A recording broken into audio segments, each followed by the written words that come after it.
हमारे साथ शंकराचार्य जी महाराज हैं। हम उनसे कुछ विषयों पर बातचीत करेंगे। महाराज जी, गो रक्षा को लेकर जो आपने एक संकल्प लिया और उसी संकल्प को ध्यान में रखकर बिहार भी गए, गो रक्षकों का समर्थन भी आपने किया। आपने कहा कि हम ये जानना चाहते हैं कि गो रक्षकों का कितना मत है, इसलिए बिहार में वो लोग जो गो रक्षा के नाम पर निर्दलीय चुनाव लड़ेंगे, हमारा आशीर्वाद है। आज दूसरे और अंतिम चरण का चुनाव चल रहा है, मतदान चल रहा है। आपको क्या उम्मीद है?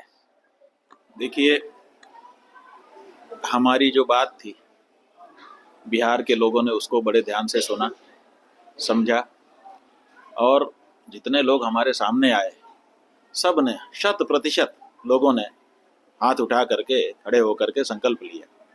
और अब जब 6 तारीख को मतदान हुआ, जब अब आज मतदान वहाँ पर हो रहा है, तो वहाँ से जाने कितने तो फ़ोन आ रहे हैं हमारे लोगों के पास कि हम अमुक जगह पे हैं, हमने संकल्प ले लिया है, हम गाय के लिए मतदान करना चाहते हैं, यहाँ कौन आपका गाय का प्रत्याशी है वो हमको बताइए।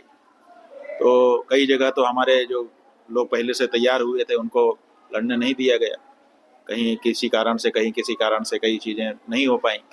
तो वहाँ के लोग भी पूछ रहे हैं कि यहाँ कौन है, तो हमको बताना पड़ रहा है किसी न किसी से बात करके। तो इसका मतलब है कि जितने तक बात गई है बहुत गहरी गई है। अब जितने तक गई ही नहीं है वहाँ तो कोई बात नहीं। तो बहुत सारे प्रत्याशी वहाँ पर हमारे चुनाव लड़ रहे हैं और भगवान की दया रहेगी, अच्छा ही रहेगा। तो जो पहले चरण में रिकॉर्ड मतदान हुआ, कह रहे हैं कि आजादी के बाद ये पहला मौका है जब इतना मतदान हुआ, तो उसमें गो रक्षकों का भी कोई योगदान है आपको लग रहा है महाराज जी? ऐसा है कि जितने लोगों तक हमारी बात गई है वो सब गाय के लिए वोट दे रहे हैं, और अगर पूरे भारत में ये बात जाएगी तो हर हिंदू गाय के लिए वोट देगा, ये तय है, और गाय की सरकार बनेगी, ये तय है। इसलिए आप देखिए, राजस्थान में एक उपचुनाव हो रहा है, अंताबारा विधानसभा है, और वहाँ पर अभी 8 तारीख को जो हमारा गाय का निर्दलीय प्रत्याशी है उसकी सभा हुई। 2 लाख लोग थे उसमें। तो निर्दलीय प्रत्याशी की सभा में 2 लाख लोग कहाँ दिखाई देते हैं? हमारे जो हमने प्रतिनिधि यहाँ से भेजा था, उन्होंने हमको रिपोर्ट दिया कि मैंने किसी निर्दलीय प्रत्याशी के सभा में इतनी भीड़ पहली बार देखी, और उन्होंने विहंगम दृश्य भी हमको भेजा है, उसमें लग भी रहा है कि बहुत सारे लोग हैं। तो इसका मतलब है कि गाय के लिए समर्थन मिलना शुरू हो चुका है। हाँ, बागेश्वर धाम जी की यात्रा शुरू हो चुकी है महाराज जी, दिल्ली से वृंदावन हिंदू राष्ट्र के लिए। तो आपका आशीर्वाद है ना, वो सबसे आशीर्वाद मांग रहे हैं, आपका आशीर्वाद है? ऐसा है कि बागेश्वर धाम वालों ने पहले एक यात्रा की थी, तब उन्होंने नारा लगाया था कि जात पात की करो विदाई, हिंदू हैं सब भाई भाई। हम लोगों ने कहा भाई ये जात पात ही नहीं रहेगी तो हिंदू नहीं रहेगा। हिंदू में जात पात होती है, भेदभाव की बात अलग है, लेकिन जात पात ही विदाई कर दोगे तो हिंदू की पहचान ही खत्म हो जाएगी। तो उन्होंने इसमें सुधार कर लिया। अब की बार जब वो दिल्ली से निकले यात्रा लेकर के, तो हमने देखा, हमको हमारे लोगों ने भी बताया कि उन्होंने जात पात की करो विदाई वाला नारा हटा दिया है, और छुआछूत की करो विदाई, भेदभाव की करो विदाई, ऐसा नारा लगा रहे हैं। तो कितनी अच्छी बात है। इसका मतलब है कि उन्होंने बात के मर्म को समझा और उसमें सुधार किया। और दूसरे, उन्होंने अपनी यात्रा में गौ माता, राष्ट्र माता का जो संकल्प है उसको शामिल किया। तो अब इसके बाद हम क्यों नहीं उनको आशीर्वाद देंगे, और क्यों नहीं उनकी यात्रा का समर्थन करेंगे। जो कमी है उसको तरफ उंगली दिखाई जाती है, अगर उसको कोई सुधार ले तो फिर उसको प्रशस्ति भी दी जाती है। तो उन्होंने ठीक किया। बस केवल हमारे लोग यही कह रहे हैं कि गौ माता की बात को उन्होंने तीसरे चौथे नंबर रख दिया, नहीं रखना चाहिए था पहले, लेकिन हम कहते हैं रख तो दिया। ये हम सकारात्मक देख रहे हैं। तो उनकी यात्रा बहुत सुधार हो गया है, उसमें आदरणीय हो रही है, धीरे धीरे अच्छा लग रहा है। एक सुधार की तरफ तुलसी पीठाधीश्वर ने भी ध्यान दिलाया हमारा जी।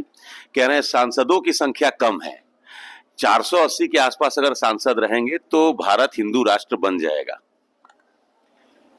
लेकिन उन्होंने कहा है कि उसमें 300 हिंदू होने चाहिए। अब बात यह है कि 300 हिंदू हों, 400 हिंदू हों, ये बात हमको समझ में नहीं आई। 470 और 480 का ये क्या आंकड़ा है? संविधान में कहाँ लिखा है कि 480 हो तो वो संविधान बदल सकते हैं? संविधान तो बहुमत से बदला जाता है, और बहुमत तो 272 कितने में ही हो जाता है।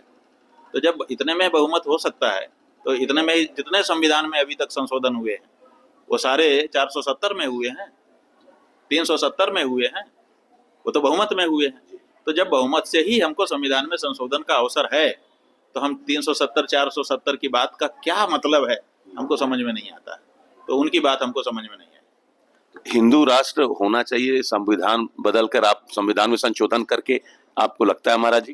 बात यह है कि पहले हिंदू तो हिंदू हो, उसके बाद हिंदू राष्ट्र हो। अगर हिंदू हिंदू नहीं होगा और उसके पहले ही हिंदू राष्ट्र हो जाएगा तो ये तो वैसी ही बात हो जाएगी जैसे किसी मुस्लिम राष्ट्र में कोई हिंदू रहता हो, उसके लिए क्या मतलब है।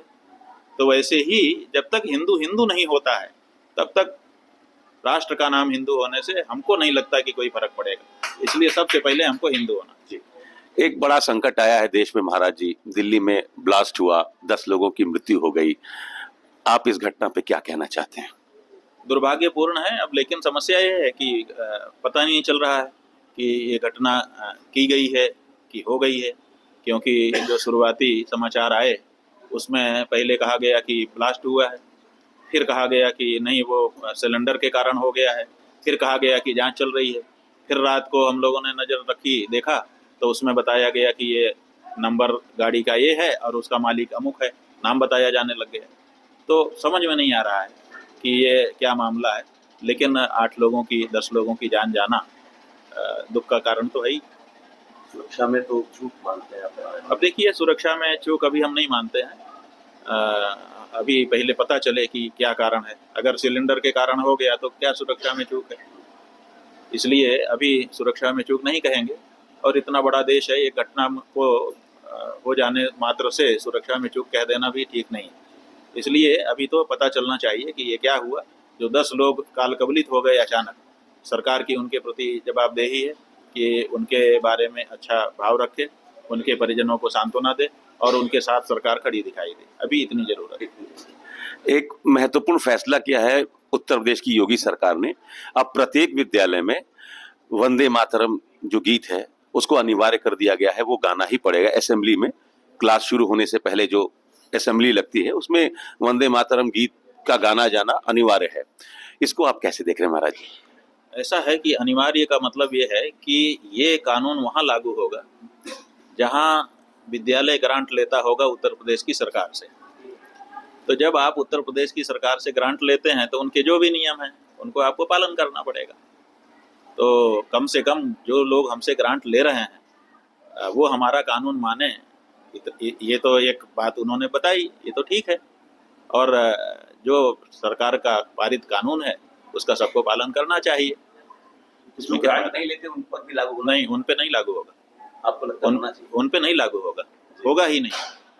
जो ग्रांट नहीं लेते हैं उनके ऊपर क्यों लागू होगा। एक आखिरी सवाल आपके ही शहर से महाराज जी, दालमंड जी, वंदे मातरम गाने से आपत्ति है, उनको ग्रांट छोड़ देनी चाहिए, ये हमारा इसमें आशय है कहने का। तो ग्रांट लेंगे तो आप उनके कानून का पालन करिए, कोई बाधा नहीं है। और अगर आपकी कोई विशेष विचारधारा है कि नहीं हम ये शब्द ही उच्चारण नहीं, दुनिया के शब्द बोल रहे हो, तुम गाली बोल रहे हो, तुम गुप्ता बोल रहे हो और वंदे शब्द आदर सम्मान देने वाला शब्द बोलने में आपको दिक्कत हो रही है, तो आप जो है ग्रांट छोड़ दीजिए, कानून आपके ऊपर कंपलसरी नहीं होगा। तो कुछ जो एक समुदाय विशेष के लोग कहते हैं कि उसमें मूर्ति पूजा की महिमा मंडत हुआ है और हमारा धर्म जो है इसकी इजाजत नहीं देता है, वो एक धार्मिक बाध्यता की बात करते हैं महाराज जी। देखिए, आप जो है समुदाय विशेष कहते हैं, हम कहते हैं मुसलमान। साफ बहुत जो बात है साफ कहनी चाहिए, गोल गोल नहीं कहना चाहिए। तो मुसलमानों की ये विचारधारा है। अब मुसलमान कहते हैं कि हम किसी को नहीं सिर झुकाते, और वो मक्का में जा करके सिर ही झुका रहे हैं, वो पत्थर को चूम रहे हैं। वहाँ एक चौकोर कमरा खड़ा करके रखा है, उसके लिए लाखों करोड़ों रुपया खर्च होता है हर साल चद्दर बदलने के लिए, चढ़ावा, उसमें सोने की कसादाकारी की जाती है। वहाँ पर एक पत्थर है, उसको चूमने के लिए धक्का मुक्की होती है, मारपीट होती है। वो क्या है? वो उस पत्थर को तुम झुक सकते हो, और जिस देश में रहते हो, जिसकी माटी से उगा हुआ अन्न खाते हो, जिसमें मलमूत्र का विसर्जन करते हो, फिर भी आपको कुछ नहीं कहा जाता है। उस माटी को नमन करने में आपको दिक्कत होती है। धिक्कार है ऐसे लोगों को, ये ठीक नहीं है। वंदे का मतलब क्या है? नमन है। और नमन तुम्हारे फिल्मों में हमने देखा है, तुम्हारे बादशाह बैठे रहते हैं, दरवाजा जहां से तुम घुसते हो वहीं से तुम्हारी कमर झुक जाती है और वहां से ऐसे ऐसे ऐसे ऐसे झाड़ू बहारल करने लगते हो। ये क्या है? तुम नहीं झुक रहे हो, तुम अपने बादशाह के सामने बार बार हाथ उठा उठा करके माथे तक लगाते हो, तब कहां चली जाती है तुम्हारी ये इस्लाम की बातें? केवल हमारे भारत देश की जब बात आती है तब तुमको अपना धर्म और उसकी गलत व्याख्या याद आती है। तुम किसको नहीं प्रणाम करते हो? तुम किसका आदर नहीं करते हो? बताओ। बैंकों में खाते खोलने के लिए तुमने फोटो छपवाए हुए हैं, फोटो तुम्हारे यहाँ हराम है। गाना गाने के लिए तुम्हारे यहाँ मना है, तुम्हारे ही सबसे ज्यादा कलाकार हैं, गाने वाले भी बजाने वाले भी आज भी भारत में। कैसे कलाकार हो गए, कैसे गाना बजाने लगे जब इस्लाम में नहीं है? इतना श्रृंगार हो रहा है तुम्हारे यहाँ, उर्स के नाम पे, इसके नाम पे, उसके नाम पे उत्सव हो रहे हैं, फूल फूल इतने सारे सजाए जा रहे हैं, सब कुछ तो हो रहा है, सब कुछ कर लोगे, लेकिन जब भारत देश को आदर सम्मान देने की बात आएगी तो तुम्हारा धर्म आड़े आ जाएगा। वंदे मातरम ये हाँ, ये क्या है? ये सही नहीं है। इस बारे में मुसलमानों को अपनी सोच सही कर लेनी चाहिए। ये गलत व्याख्या है और ये चल नहीं सकती है, टिक नहीं सकती है। नहीं। हाँ, एक आखिरी सवाल महाराज जी, आपके ही शहर वाराणसी से दाल मंडी का चौड़ीकरण चल रहा है और यहाँ भी लोग कह रहे हैं कि धर्म विशेष को टारगेट किया जा रहा है, जानबूझ के इस गली को 17.5 मीटर चौड़ा किया जा रहा है। यहाँ महाकुंभ के अवसर पर भी लाखों लोग गए दर्शन करने, कोई दिक्कत नहीं हुआ। दाल मंडी के चौड़ीकरण को महाराज जी आप कैसे देख रहे हैं? देखिए, बात यह है कि हम तो इस विचारधारा के थे कि काशी को हेरिटेज सिटी रखा जाए। काशी की जो गलियां हैं और काशी की जो रहन सहन की पद्धति है उसको उसी रूप में बनाए रखा जाए, लेकिन ये तो नहीं हो पाया। मंदिर टूटे, घाट टूटे, घाट का जो एलिवेशन था, पहले कहा गया था कि वाराणसी में एलिवेशन नहीं बदला जा सकता, सब कुछ बदल गया। गंगा जी में जगह बांट दी गई और सब जगह पर विकास के नाम पर पुरानी चीज़ों को ध्वस्त किया ही जा रहा है। तो जब सब कुछ नया हो रहा है और सब नए का स्वागत किया जा रहा है तो दाल मंडी में किस बात का रोना है? दाल मंडी भी का भी विकास होना चाहिए और वहाँ भी चमाचम होना चाहिए। दाल मंडी जो है, दाल में पॉलिश की जाती है कि नहीं? वो चमकाने के लिए तो की जाती है। एक एक दाल को पॉलिश करके चमकाया जाता है, तब बोरे में रखी जाती है वो आजकल। अब वो दाल नहीं रही बिना पॉलिश की। तो जब दाल ही में एक एक दाल में पॉलिश करके उसको चमकाया जाता है तो दाल मंडी क्यों ना चमके?